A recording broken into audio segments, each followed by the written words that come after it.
Lillian McKenna clutched her worn reticule, her knuckles white. The station master's voice was a cannon boom across the platform, announcing the final boarding call for the eastbound train to Denver. It was leaving, and she wasn't on it. Dust kicked up by the chugging locomotive swirled around her ankles, a gritty reminder of her stained, travel-worn skirts. Panic, cold and sharp, rose in her throat. She was 22 years old, standing on a dusty platform in 1878, and she had never felt so completely and utterly alone. The man in the ticket office had been clear, his voice flat and uncaring. She was $3 short of the fare. $3. And for a woman traveling by herself, there was no such thing as charity. She'd already weathered more storms than most women twice her age. Her aunt's death in San Francisco had been the last gust of wind, blowing away the final remnants of her life there. All she had left was a single piece of paper, a letter from her cousin Martha in Denver.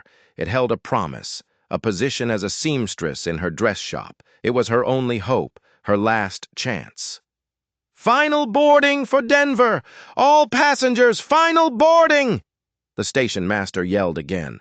The hiss of the engine was a snake in her ear. Lillian fought back tears, a burning sting behind her eyes, as she watched families laughing, businessmen tipping their hats, all of them climbing the steps into the carriage. They were going somewhere. They had a future.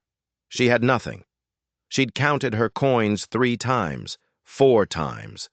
She'd laid them out on her palm, praying the math would somehow change. But it never did. $3 short. It might as well have been a mountain of gold for a woman with nothing but lint in her pockets and a dream turning to dust. Her future was pulling out of the station without her. "Excuse me, madam." The voice was deep, coming from just behind her shoulder. "You look like you might be in a spot of trouble." Lillian spun around. She found herself looking up, way up, at a tall man.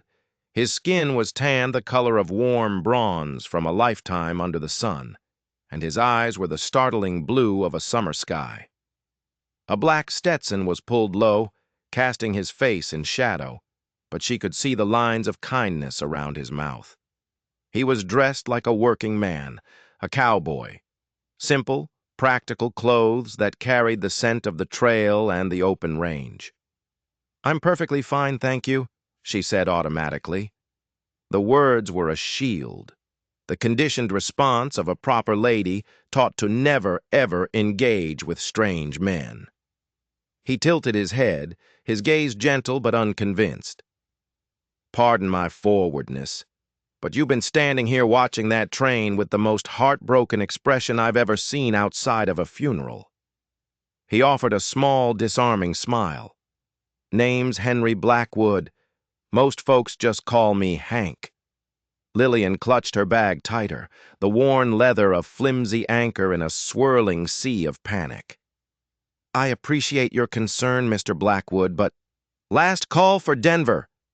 The station master's voice sliced through the air like a blade, and in that moment something inside Lillian just broke. Maybe it was the raw desperation clawing at her throat, or maybe it was the genuine concern she saw in this stranger's sky-blue eyes. But the truth tumbled out of her before she could stop it.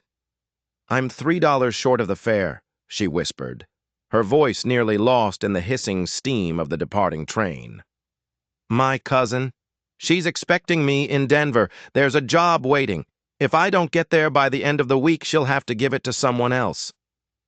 Henry Blackwood didn't hesitate, not for a second. He reached into his pocket, pulling out a small leather pouch. "How much is the fare, madam?" $7, she answered, then added quickly, the words tripping over themselves. "But I couldn't possibly accept. It wouldn't be right." "You can and you will," he said, his voice firm but kind. He counted out the bills, his fingers deft and sure. "Consider it a loan, if that sits better with you." He pressed the money into her palm, and his smile crinkled the corners of his eyes. "Everyone needs a helping hand sometimes." Lillian stared at the money. It felt impossibly heavy. This man, this complete stranger, had just handed her a future. "I don't know how to thank you." "You can thank me by catching that train before it leaves you behind," Henry replied, tipping his hat toward the ticket office. She had less than a minute.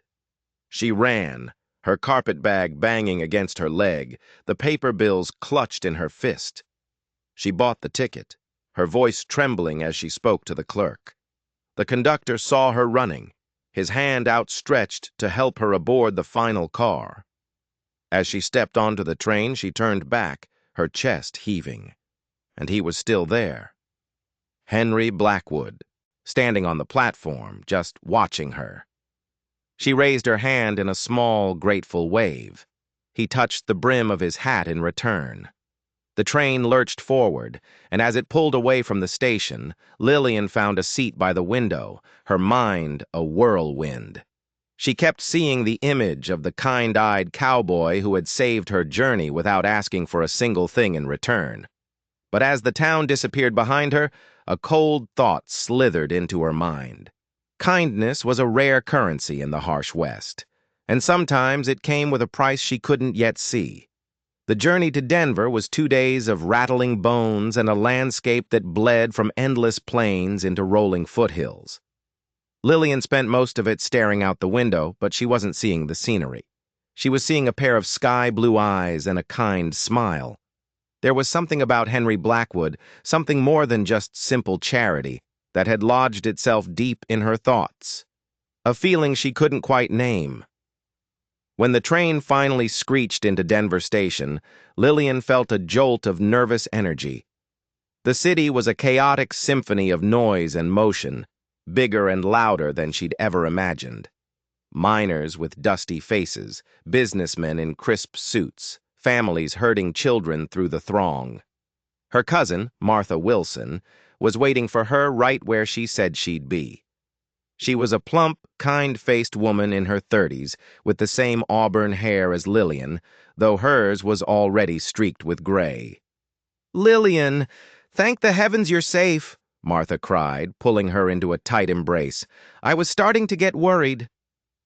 "The journey took a bit longer than I expected," Lillian said, deciding not to mention the near disaster at the station. Some stories, she thought, were best kept to yourself, at least for now. Martha's home was a modest apartment situated right above her small dressmaking shop on Larimer Street. It was clean and comfortable, and for the first time in weeks, Lillian felt like she could finally breathe. That night, over a hearty beef stew, Martha laid out the terms. "You'll work in the shop 6 days a week. Your Sundays are for church and for yourself. I can't pay you much to start, but you'll have your room and your meals. If business keeps picking up, there'll be more for you down the line." "That's more than fair, Martha. I'm so grateful," Lillian said, and she meant it. "It's the least I could do for Agnes's niece," Martha said, her voice softening at the mention of Lillian's late aunt. Family has to help family. The weeks that followed settled into a steady, comforting rhythm. Lillian was a natural with a needle and thread, and her sharp eye for fashion, honed during her time in San Francisco, brought a fresh perspective to Martha's little shop. The customers loved her ideas. Soon, orders were coming in from some of Denver's wealthiest families. It felt good to be useful, to be building something again. And then, one crisp autumn morning, nearly a month after she'd arrived, her world tilted on its axis. She was hurrying back from delivering a finished gown when she nearly crashed into a tall man on the boardwalk. "Excuse me? I wasn't—" she began, looking up, and froze. She was staring straight into a pair of familiar blue eyes. A slow smile of recognition spread across his face. He swept his Stetson from his head. "Well, I'll be," Henry Blackwood said, his voice a low, pleasant rumble. "The lady from the train platform. Looks like you made it to Denver after all." Lillian could feel the heat rising in her cheeks. "Thanks to you, Mr. Blackwood." "You remember my name," he said, his smile genuine and warm. "That's more than I can say for myself, since I never did get the pleasure of learning yours." "Lillian McKenna," she replied, extending a hand, her heart doing a strange little flutter in her chest. I've been hoping I'd see you again.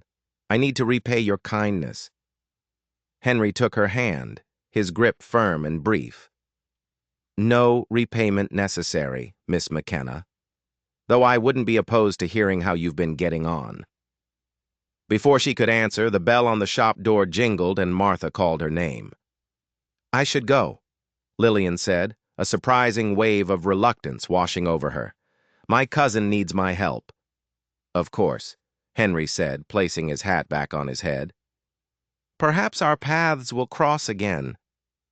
I hope so, Lillian found herself saying, surprised at her own boldness. I mean, so I can properly thank you.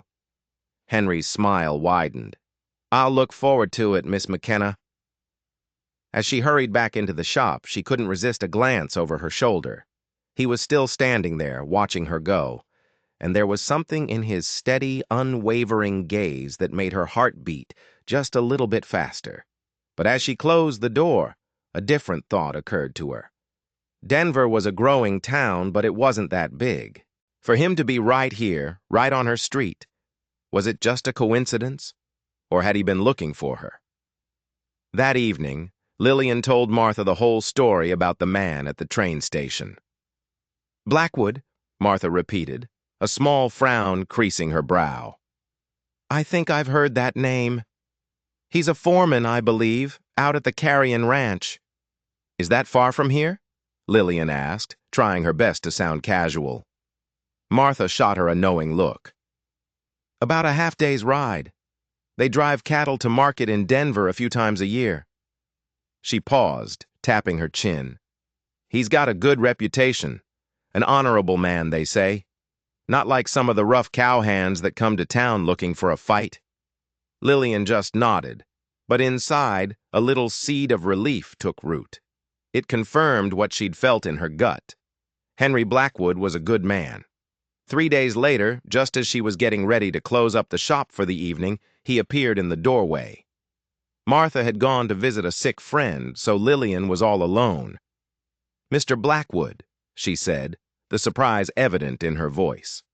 He removed his hat, revealing a head of hair the color of sun-bleached wheat. I'm in town on ranch business, he explained, his gaze direct. I was hoping it wouldn't be too forward of me to call on you. Not at all, Lillian replied, her pulse quickening. She gestured to a small chair near the counter. Please, have a seat. I was just about to make some tea. As she moved about the small kitchen in the back, Henry looked around the shop, his eyes taking in the bolts of fabric and half-finished dresses. So you're a seamstress, he observed when she returned with 2 steaming cups. Yes. My cousin Martha owns the shop.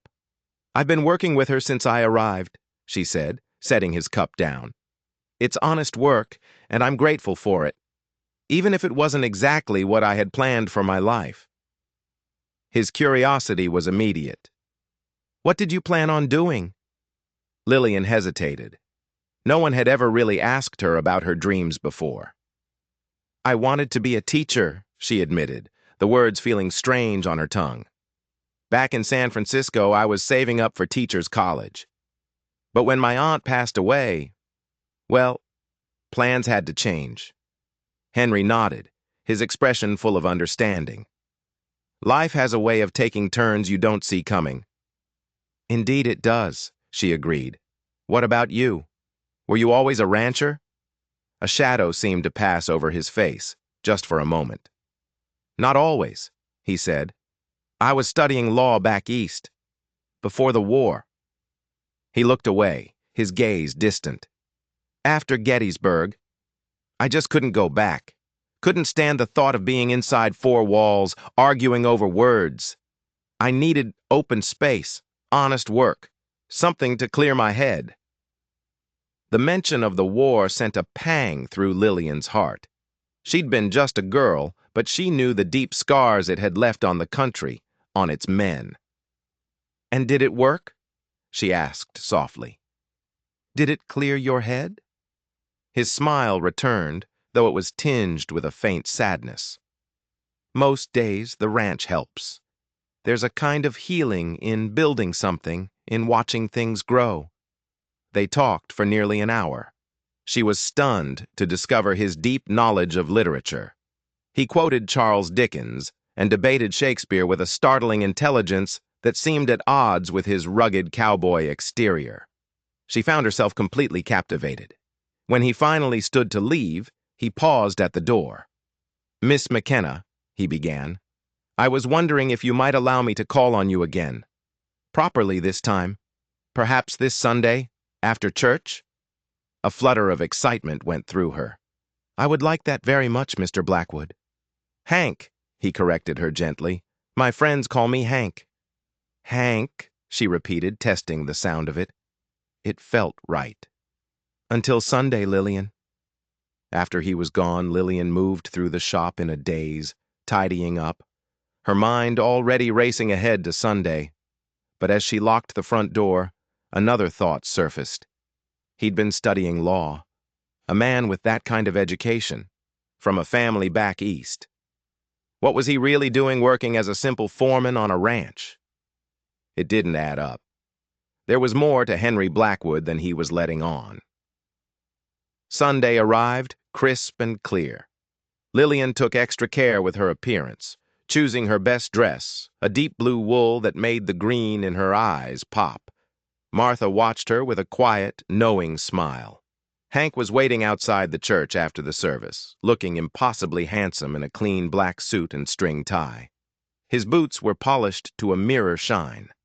"You look lovely, Lillian," he said, his voice low. "Thank you, Hank. You look quite handsome yourself," she replied, feeling a blush creep up her neck. With a wink, Martha excused herself, leaving them alone. "I thought we might take a walk through Cheeseman Park," Hank suggested. "It's a fine day for it." The park was filled with people enjoying the autumn sunshine. As they walked along a winding path, they fell back into the easy conversation they'd discovered in the shop. He asked about San Francisco, and she described the fog rolling in off the bay.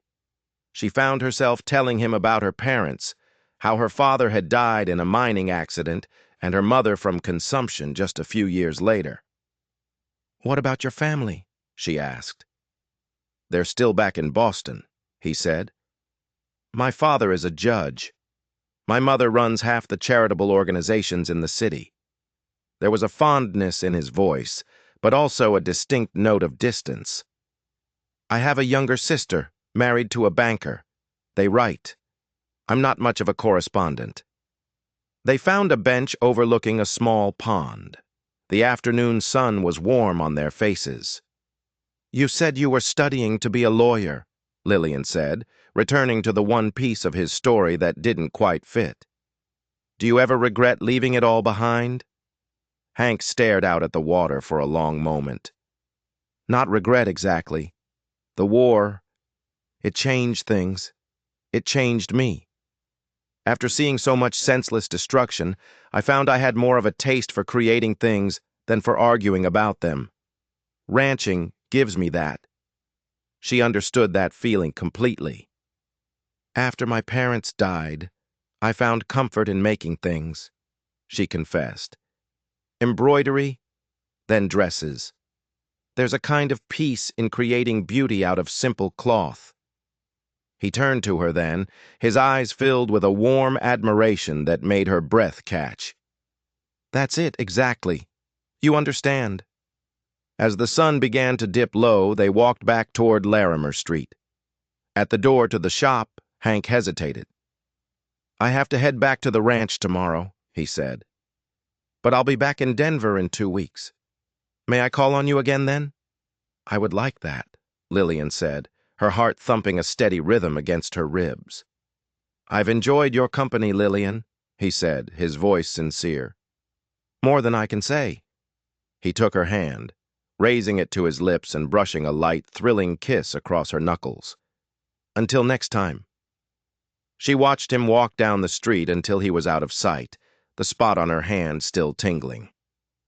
For the first time since she'd arrived in this dusty, bustling city, she felt a flicker of real hope, not just for a stable life, but for a happy one. True to his word, Hank returned 2 weeks later, and then 2 weeks after that. A pattern emerged over the next few months. He'd come to Denver on ranch business, and he would always find time for her. They walked in the park, attended concerts, or simply sat in Martha's parlor and talked for hours. Martha watched their courtship blossom with quiet approval. "He's a good man, Lillian," she said one evening. "Steady and respectful." As winter draped Colorado in a thick blanket of snow, Hank's visits grew less frequent. The weather made travel treacherous, but his letters came regularly. They were thoughtful and beautifully written, revealing more of his sharp mind and, to Lillian's delight, his growing feelings for her.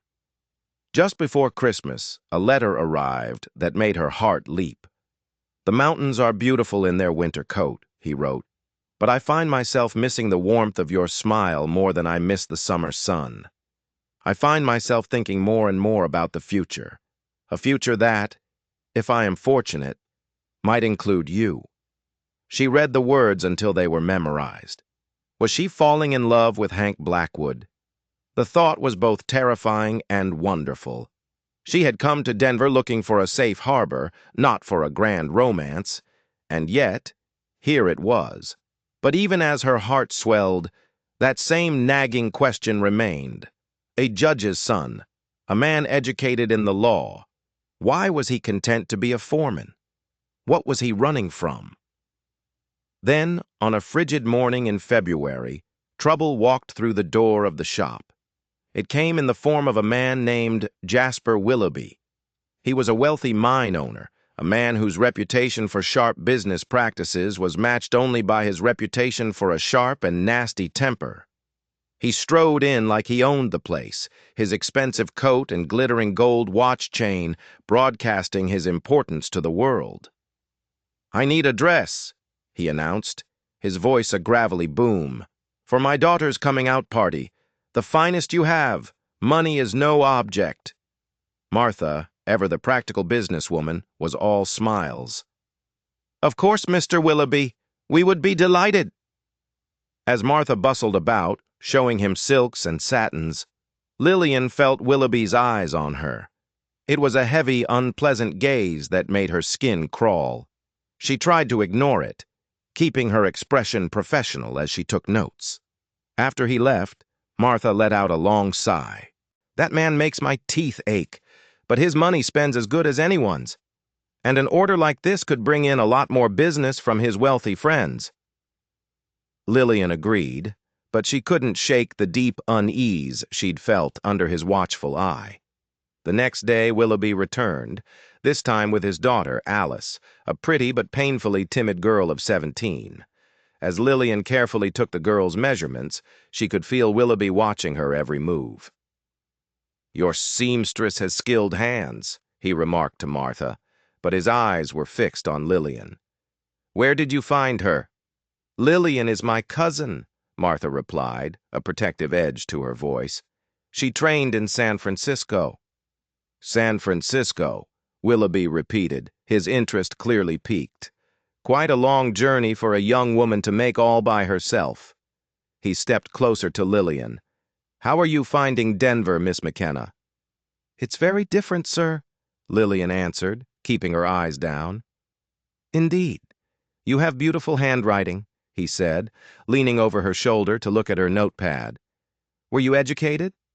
"My aunt saw to my schooling, yes," she said, trying to edge away from him. "How fortunate," he purred, his smile never quite reaching his cold, calculating eyes. "A valuable asset, especially for a woman in your position." Lillian had no idea what he meant by her position, but she didn't want to ask. She was flooded with relief when the measuring was done. As they were leaving, Willoughby paused at the door and turned back to her. "Miss McKenna, my wife is hosting a small gathering next Saturday. Perhaps you would do us the honor of attending." Before Lillian could even think of a polite way to refuse, Martha jumped in. "I'm so sorry, Mr. Willoughby, but we'll be working night and day on your daughter's dress. Time is of the essence if it's to be perfect for the party." Willoughby's smile tightened for a split second before he smoothed it back into place. Another time, perhaps. When he was gone, Lillian breathed a sigh of relief. "Thank you, Martha." Martha's face was grim. "Jasper Willoughby is not a man who likes the word no," she warned. "I've heard stories. He takes an interest in pretty young women who are new to town. You stay clear of him, Lillian." "I intend to," Lillian promised, a chill tracing its way down her spine. But Willoughby was persistent. Over the next 2 weeks, he found an excuse to visit the shop nearly every day, always claiming he was there to check on the dress. Each time, he would try to draw Lillian into conversation, his questions becoming more personal, his compliments more suggestive. He would stand too close, his gaze lingering on her face, her hands. Martha tried to act as a buffer, but she couldn't be there every second. After one visit where Willoughby's hand accidentally brushed against hers, making her flinch, Martha made a decision. "I want you to work in the back room until this dress is finished," she said. "I'll deal with him." The plan worked for a few days. Lillian stayed out of sight, her needle flying as she worked on the intricate beading of Alice's gown. But Willoughby was not a man to be put off so easily. One snowy afternoon, Martha stepped out to make a delivery. The shop was quiet. And then the bell over the door jingled. Lillian's heart stopped. She heard his voice call out, "Hello? Anyone here?" She froze in the back room, her hands hovering over the pale blue silk. She thought about staying hidden, but he would have seen the light from her lamp. Taking a deep breath, she smoothed her apron and walked out, a polite, professional smile plastered on her face. "Mr. Willoughby, Martha is out on a delivery. She should be back shortly." He took off his hat, shaking off the snow. "Actually, Miss McKenna, it's you I've come to see." He took a step closer and then another. "I came to make you an offer." Lillian backed away, her legs bumping into the solid wood of the counter. "Sir?" "I find myself quite taken with you, Miss McKenna," he said, his voice dropping to a low, conspiratorial murmur. "You have a grace, an intelligence. It's rare out here. I could provide for you a much more comfortable life than this." He waved a dismissive hand at the modest shop. The meaning behind his words hit her like a physical blow, cold and sickening. "Mr. Willoughby, I'm afraid you misunderstand. I am perfectly happy with my position here." His smile was a thin, cruel line. "Don't be naive. I'm offering you your own house, Lillian. Fine clothes, servants. No more pricking your fingers day and night. You would want for nothing." "Except my self-respect," Lillian shot back, anger finally burning through her fear. "I must ask you to leave. Now." The smile vanished. His face turned to stone. "You misunderstand your position, my dear girl. This is a small town. I am a very influential man. It would be a terrible shame if nasty rumors started to spread. Rumors about your cousin's shop, rumors about a certain young seamstress from San Francisco with a mysterious past." The threat hung in the air, thick and poisonous. "Are you threatening me?" she whispered, her voice trembling. "I'm merely pointing out the realities of the world," he replied smoothly. "Think about my offer. I'll be back for your answer tomorrow." He turned and left, the bell on the door sounding like a death knell in the sudden silence. Lillian stood there, shaking with a toxic mixture of fury and terror. When Martha returned, Lillian told her everything. "That vile, despicable man!" Martha raged, her face flushed with anger. "What are we going to do?" "We finished the dress," Martha said after a moment, her jaw set with determination. "The poor girl shouldn't suffer because her father is a monster. And after that, we refuse any more of his business. As for his threats, we have our good name. People in this town know me. They know I'm an honest woman." Lillian wanted to believe her, but she wasn't so sure. A man like Willoughby could do a lot of damage with a few well-placed whispers. The next day, they waited. steeling themselves for his return. But he never came, nor the day after. A fragile hope began to bloom. Maybe he'd given up. And then the morning paper arrived. The headline was splashed across the front page in big, bold letters. Mine owner accuses local dressmaker of theft. The article claimed that Jasper Willoughby had reported a valuable gold pocket watch stolen during a visit to Martha Wilson's dress shop. It went on to suggest that the likely culprit was a seamstress, a recent arrival from San Francisco, with a questionable background. They didn't use her name. They didn't have to. "This is slander!" Martha cried. "We're going to the sheriff right now!" But they were too late. Before they could even grab their coats, the door opened and Sheriff Thomas Reeves walked in, his face grave. He took off his hat, his gaze settling on Lillian. "Miss McKenna, I'm afraid I have to ask you some questions about a missing watch." "This is absurd, Sheriff," Martha cut in. "Lillian is no thief. Willoughby is doing this because she rejected his disgusting advances." The sheriff raised a weary eyebrow. "That's a very serious accusation, Mrs. Wilson." "So is theft," Lillian said, her voice quiet but steady. "I never took a thing from Mr. Willoughby. I have never taken anything that didn't belong to me in my entire life." The sheriff looked at her for a long, hard moment. "I believe you, Miss McKenna. I truly do. But Willoughby is pressing charges, and I have to investigate." The search of the shop, of course, turned up nothing, but it didn't matter. The damage was done.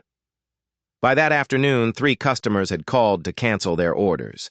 People on the street would walk by, slow down, and stare into the shop windows with suspicious eyes. The whispers had started. "He's ruining us," Lillian said that evening, her voice hollow with despair. "This is all my fault." "No," Martha said fiercely. "This is his fault. He is a cruel, evil man. This is not on you, Lillian." But Lillian couldn't escape the crushing weight of her guilt. Martha's business, her life's work, was being destroyed. And it was because of her. She felt trapped, powerless. She had nowhere to run, no one to turn to. The next morning, the bell on the door burst open. Lillian looked up, her heart sinking, expecting another cancellation or a visit from the sheriff. But it was Henry Blackwood.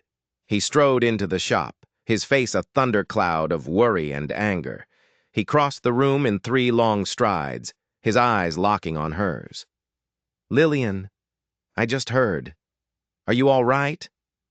The sight of him, so solid and real and concerned, shattered her composure. Tears she hadn't allowed herself to cry finally spilled over. "I didn't take it, Hank," she choked out, her voice breaking. "He made it all up. He lied because I wouldn't be his mistress." Hank's expression hardened until his jaw looked like it was carved from granite.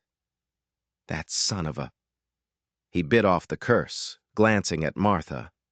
"Pardon my language, ma'am." "No apology needed, Mr. Blackwood," Martha said grimly. "I've been using far worse words for him myself." Hank turned back to Lillian, taking both of her hands in his. His grip was strong and reassuring. "I believe you," he said, his voice a low, fierce promise. "And we are going to fix this." "How?" Lillian asked, clinging to him like a lifeline.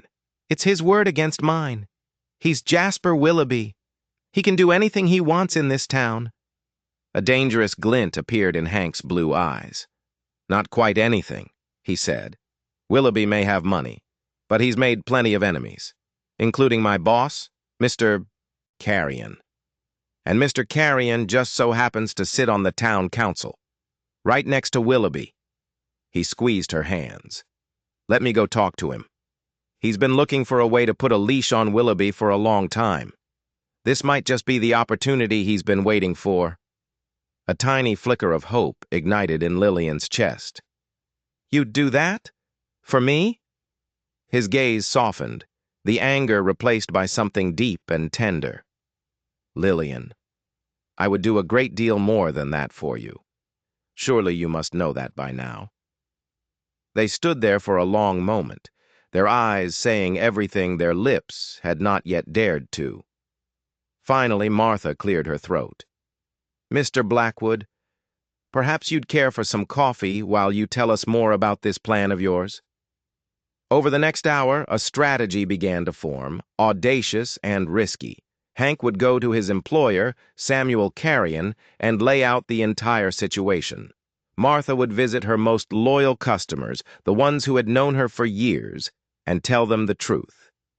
And Lillian? She insisted on one thing. She would continue working on Alice Willoughby's dress. "That poor girl has done nothing wrong," she said.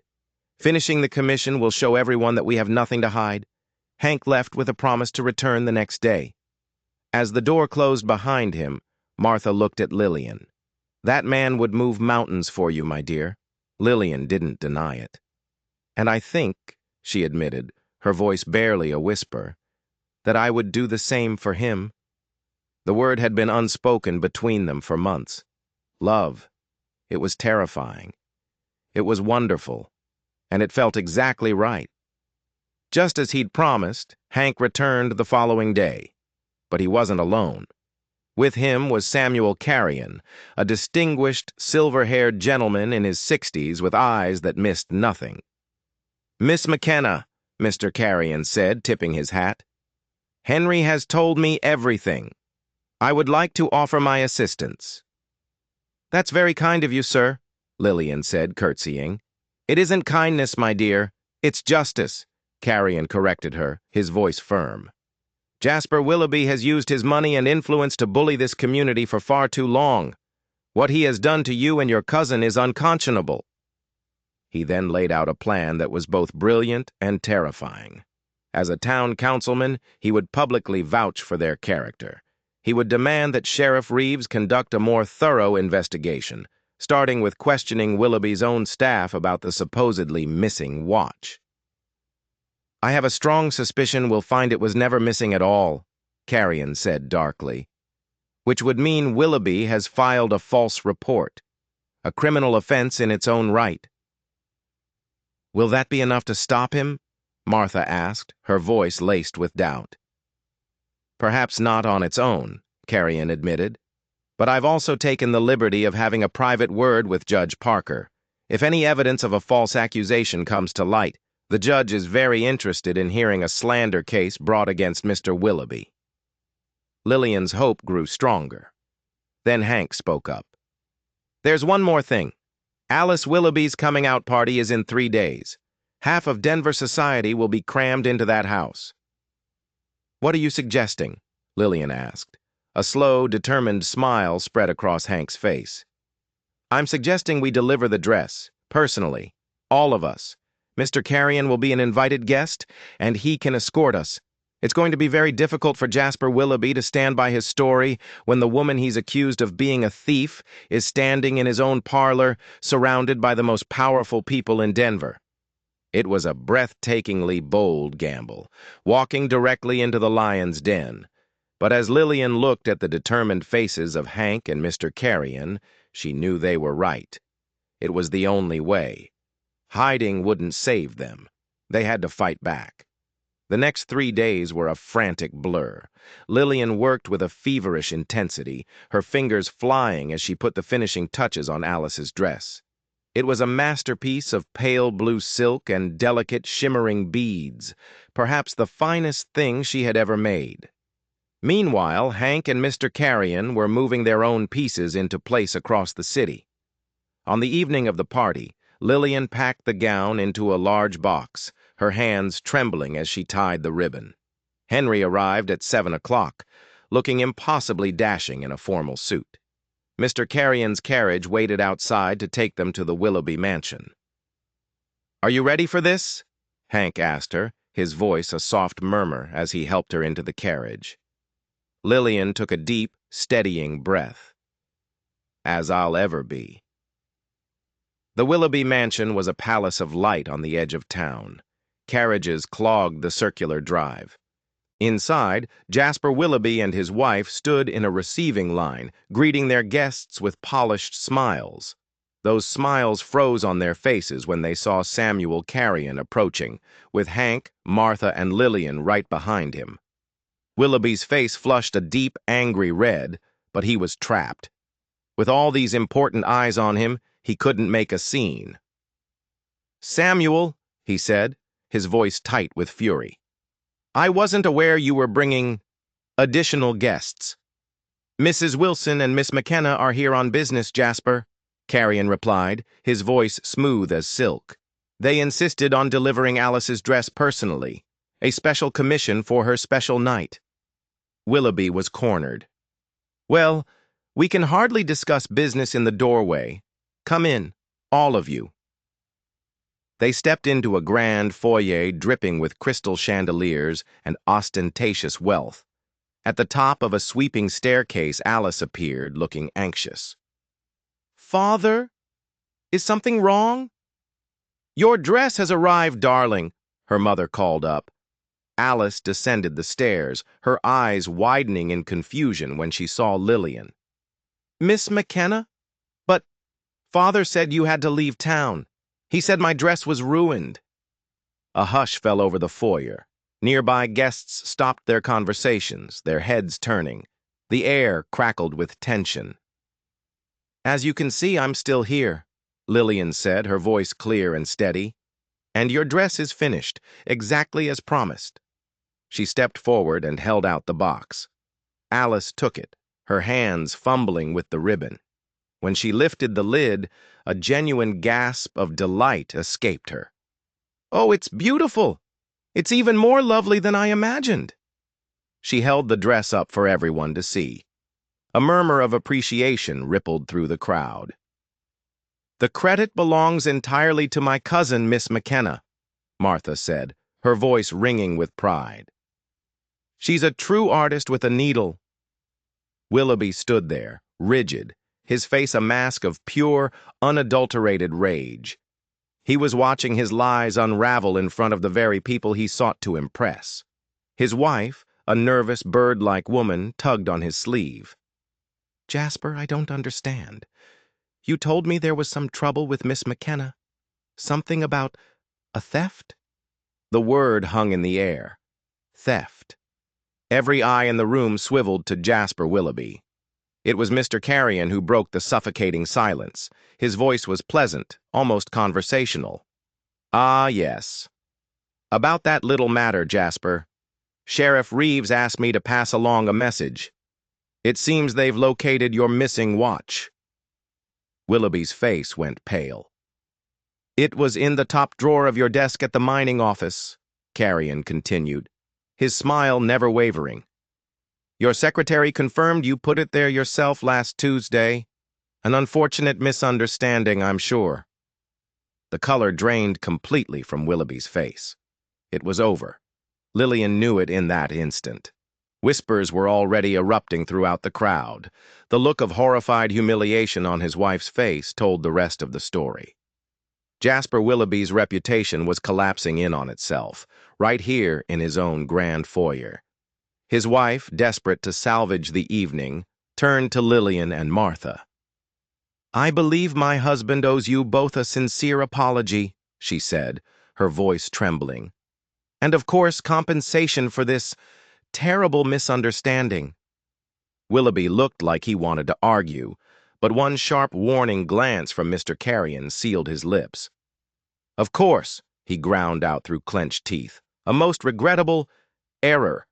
I will make it right." Lillian met his gaze, unflinching. "All I require, Mr. Willoughby, is a public retraction of your accusation in the newspaper." "Consider it done," he muttered, utterly defeated. As they turned to leave, their mission accomplished, Hank placed a hand on the small of Lillian's back.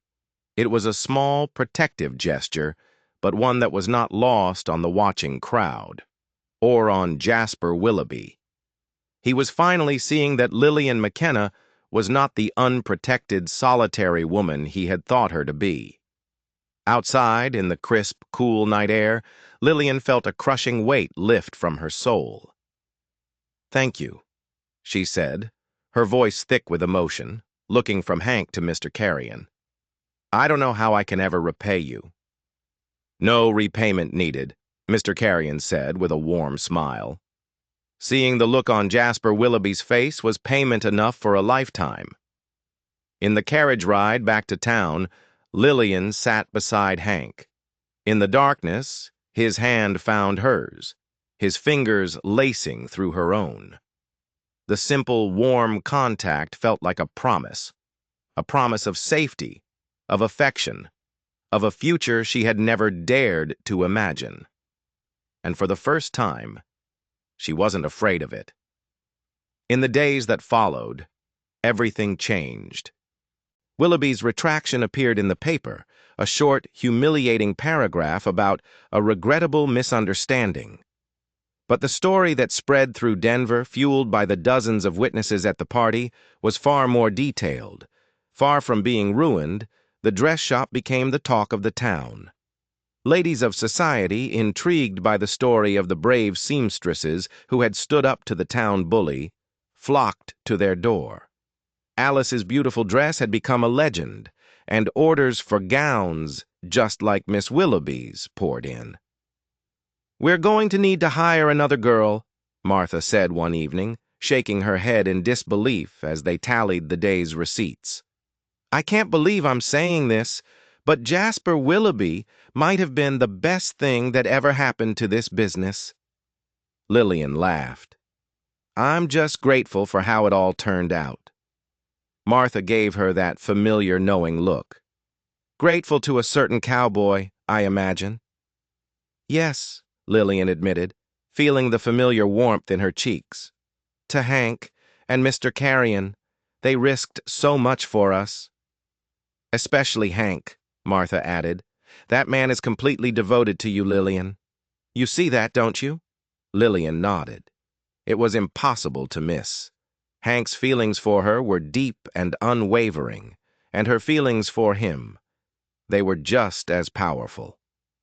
The next Sunday after church, Hank asked if she would join him for a ride. The spring thaw was beginning, and the first wildflowers were starting to poke through the soil in the foothills. With a wink and a nod from Martha, Lillian accepted. He arrived with 2 horses, and they rode out of the city, the air fresh and smelling of pine. He led her to a perfect little meadow by a rushing creek, and produced a picnic lunch from his saddlebags. They talked for hours, the conversation easy and comfortable. But underneath it all, Lillian could feel a current of nervous energy from Hank, as if he was building up his courage. Finally, as the afternoon sun began to dip, he turned to her, his expression serious. He took her hand. "Lillian," he began, his voice a little unsteady, "there's something I've been wanting to say to you for a long time." Her heart began to beat a little faster. "The first time I saw you standing on that train platform, looking so lost, I felt something, a connection. I didn't understand it then, but I do now." He took a deep breath, his blue eyes searching hers. "The war, it took something from me. It left a part of me cold and empty. But you've brought light back into my life, Lillian McKenna. You've made me whole again." Tears of pure joy welled in Lillian's eyes. "Please," he said with a small smile, "let me finish before I lose my nerve." He reached into his coat pocket and pulled out a small, dark velvet box. "I've known for months that you are the only woman I want to spend my life with. I spoke to Martha yesterday. I asked for her blessing, and she gave it." He opened the box. Inside, nestled on the velvet, was a simple, elegant ring with a single sparkling diamond. "Lillian, would you do me the great honor of becoming my wife?"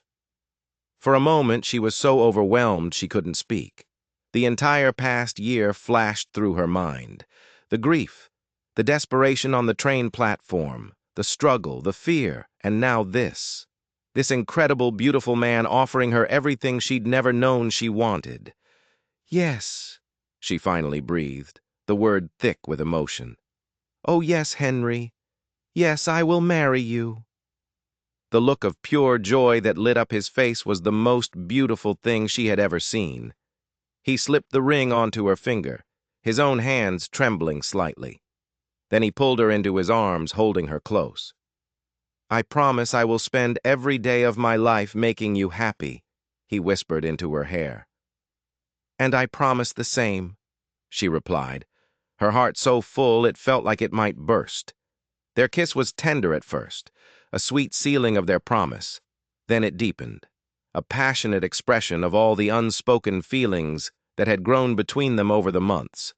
When they finally broke apart, they were both breathless, laughing with the sheer happiness of the moment. "Mrs. Lillian Blackwood," Hank said, testing the words. "I like the sound of that." "So do I," she whispered, gazing down at the diamond on her hand, a perfect, glittering symbol of a future that was suddenly, dazzlingly bright. They rode back to Denver in the golden light of the setting sun, their hearts full. Martha was waiting, and her beaming smile told them she'd known all along what the answer would be.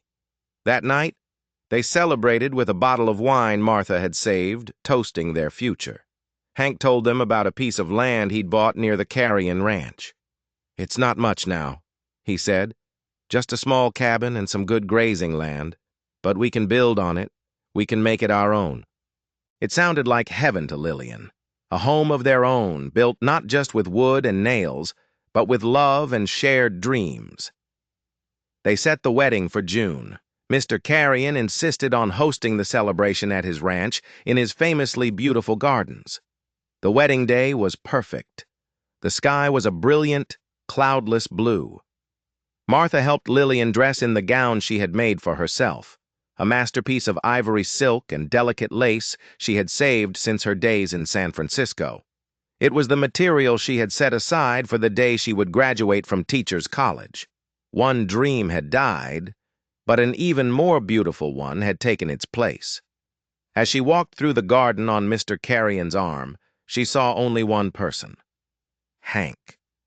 He was standing at the end of the aisle, waiting for her, and the love shining in his eyes was all she needed to know, that every difficult step of her journey had been leading her right to this moment, right to him.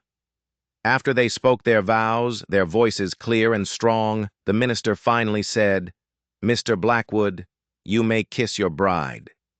His kiss was everything she knew he was: strong and gentle, passionate and steady. A perfect partner.